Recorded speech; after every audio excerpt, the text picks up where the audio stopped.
Hello guys, I am Kapil Gupta.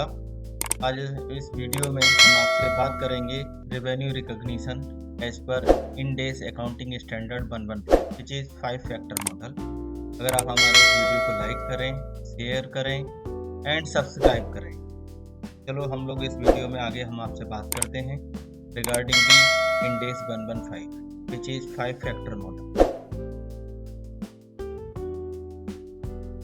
5 factor model अगर हम लोग डिवाइड करते हैं इन 5 स्टेप्स में, तो पहला स्टेप्स हमारा होगा identify the contract, identify the performance obligation, determine the transaction price, allocate the transaction price, recognise revenue when a performance obligation is satisfied. अगर हम बात करते हैं, पांचों फैक्टर बहुत इंपॉर्टेंट है, लेकिन पांचवा factor which is called performance obligation is satisfied, तभी हम रेवेन्यू को रिकॉग्नाइज कर पाएंगे। तो let's understand each and every step with the example. Revenue recognition, as I said, is divided into the 5 step model. पहला स्टेप अगर हम लोग बात करते हैं, identify the contract with the customer. It means customer के साथ हमारा जो कॉन्ट्रैक्ट है वो राइटिंग में हो सकता है, रिटन में हो सकता है, या ओरल हो सकता है, या उसके डिफरेंट वे भी हो सकते हैं। ईमेल पे भी है, मीटिंग्स में भी हम लोग डिस्कस कर सकते हैं। अगर हमने ओरल डिस्कस किया है किसी भी कॉन्ट्रैक्ट के लिए, तो हम उसको ईमेल पे जाके हम लोग अप्रूवल ले सकते हैं किसी भी तरीके से। लेकिन एटलीस्ट कस्टमर के साथ में किसी भी तरह का कॉन्ट्रैक्ट होना बहुत जरूरी है, जिसमें कॉन्ट्रैक्ट में डिफरेंट टाइप हमारे इंक्लूड्स हो सकते हैं। टर्म्स एंड कंडीशन है, प्राइस है, परफॉर्मेंस है, एवरीथिंग। तो how to complete a contract, that is most important as a step 1। अगर हम बात करते हैं as a examples in the contract और स्टेप 1, अगर कोई कंपनी है जो किसी भी तरह का कोई कॉन्ट्रैक्ट करती है, तो in this examples company A faces liquidity issue, company B promise goods in exchange for a letter of credit LC, company B complete the order but has not received the LC, which could company be recognize the revenue? In this examples, in this case, due to the uncertainty of collecting payment, revenue recognition would not happen until the LC is received. इसका मतलब है इस contract में सबसे ज़्यादा जो important है वो LC है। हमने गुड्स डिलीवर्ड कर दिया, फुलफिल कर दिया एवरीथिंग, क्या हम लोग रेवेन्यू रिकॉग्नाइज कर पाएंगे? रेवेन्यू रिकॉग्नाइज तभी कर पाएंगे जब हमारे LC रिसीव। स्टेप 2 कहता है कि आइडेंटिफाई द परफॉर्मेंस ऑब्लिगेशन, यानी कि एग्रीमेंट में क्या लिखा हुआ है, किस तरह से हमें परफॉर्मेंस को कंप्लीट करना है, जो हम स्टेप 2 में हम लोग समझ सकते हैं with the examples. So let's say examples, Kapil limited contract to build a house for a customer that include architectural design, site preparation, construction, plumbing, electrical and finishing, carpentry and many more activities which are mentioned in the agreement.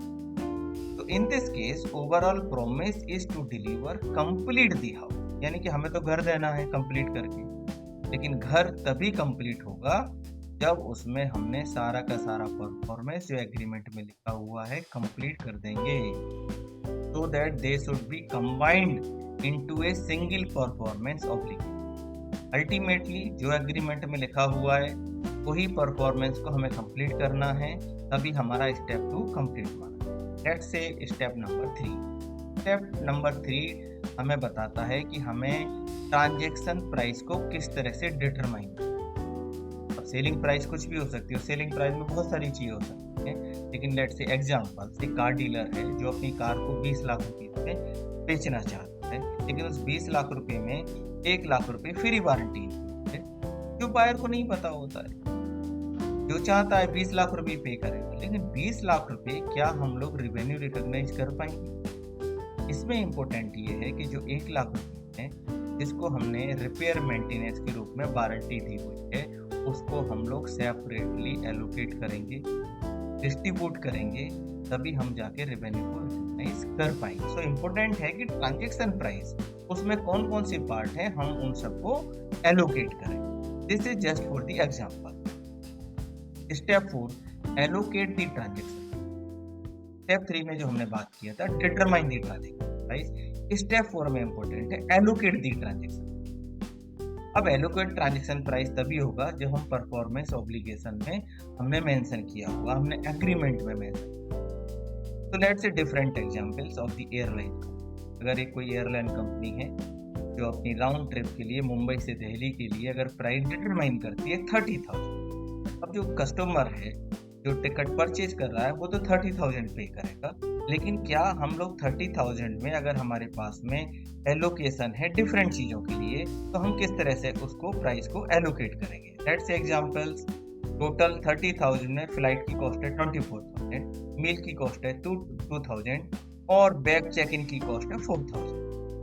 इसका मतलब है कि airline company 24,000 को flight में book करेगी, 2,000 को मील के लिए, 4,000 में check in package. Total 30,000 we cannot recognize as a revenue. We have to allocate the transaction price in the different activities. Step 5 which I will say is the most important. ये step 5 हमारे revenue recognition के लिए सबसे ज़्यादा important factor है कि हम कब परफॉर्मेंस ऑब्लिगेशन को हम कब कंप्लीट माने, कब सेटिस्फाई माने, जिससे कि हम रेवेन्यू रिकॉग्नाइज को हम लोग कंप्लीट एक्टिविटी मानेंगे।